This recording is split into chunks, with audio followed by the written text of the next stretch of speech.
High বন্ধুরা, আজকে আমি বানাতে চলেছি গিলেমেটে কষা। নিয়ে নিয়েছি 5টা পেঁয়াজ, একটা রসুন, অল্প পরিমাণে আদা, রসুন আদাটাকে পেস্ট করে নিয়েছি, লবঙ্গ, এলাচ, দারচিনি, গোলমরিচ নিয়ে নিয়েছি, পেঁয়াজটা কুচি করে নিয়েছি, রসুন কুচি, লঙ্কা কুচি, জিরে বাটা, রসুন আদা বাটা। একটা কড়াই নিলাম, কড়াইয়ে তেল দিয়ে দিলাম।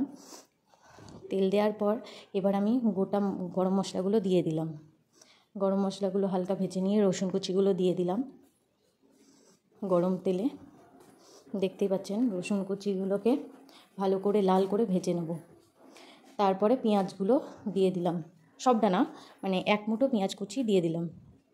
দিয়ে ভালো করে নেড়ে চেড়ে নিয়ে দেখব যখন হালকা লাল হয়ে এসছে পেঁয়াজ কটা, লাল হয়ে যাওয়ার পরে দিয়ে দিচ্ছি জল ঝরানো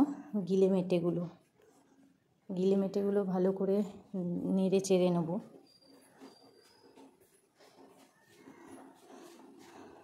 গিলেমেটেগুলো ভালো করে নেড়ে চেড়ে মিক্সড করে নিয়েছি। এবার এটাকে স্টিমে হতে দিতে হবে। স্টিমে হবে এটা, দেখতেই পাচ্ছেন আস্তে আস্তে জল ছাড়ছে। এরপরে আমি পেঁয়াজ কুচি যে কটার ছিল সব দিয়ে দিলাম। দেওয়ার পরে আবার এটাকে ভালো করে নেড়ে চেড়ে মিক্সড করে নেব। মিক্সড করে নিয়ে আমি দেখতেই পেলেন 1 চামচে লবণ দিয়ে দিলাম, আর এতে রসুন আদা বাটাটা দিয়ে দিলাম। আবারও আমি ভালো করে নেড়ে চেড়ে নিলাম। তারপরে দিয়ে দেবো হচ্ছে টমেটো কুচিটা দিয়ে দিলাম। এরপর দিয়ে দিলাম লঙ্কা চিড়ে রাখা লঙ্কাগুলো দিয়ে দিলাম। ভালো করে মিক্সড করে নিয়েছি আবার। তারপরে দিয়ে দিলাম জিরে বাটাটা। আপনারা জিরে গুঁড়ো ইউজ করতে পারেন। এখানে আছে হলুদ, কাশ্মীরি লঙ্কার গুঁড়ো আর ধনে গুঁড়ো দিয়ে দিলাম। এটাকেও ভালো করে মিক্সড করে নিলাম।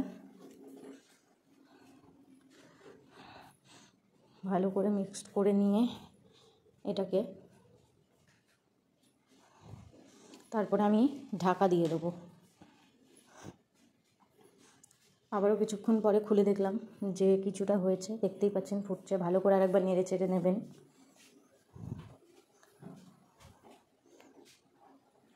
তারপরে আবারও ঢাকা দিয়ে দিয়েছিলাম, দিয়ে আবার ঢাকা খুলে দেখলাম। দেখার পর গোলমরিচ গুঁড়ো দিয়ে দিলাম অল্প পরিমাণে, আর দিয়ে দিলাম সস 1 চামচে। আবার ভালো করে নেড়ে চেড়ে নেব। আমি কিন্তু এতে জল দিইনি। আপনাদের যদি মনে হয় তাহলে খুব অল্প পরিমাণে হাফ কাপ মতো জল দিতে পারেন, এর থেকে বেশি দেবেন না।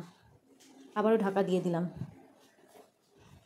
তার কিছুক্ষণ পর ঢাকা খুলে দেখলাম, দেখতেই পাচ্ছেন বেশ খুব সুন্দর লাগছে দেখতে। এটা কিন্তু ঝোল ঝোল ভালো লাগবে না, এটা ড্রাই ভালো লাগবে, মানে শুকনো হলেই খুব সুন্দর লাগবে।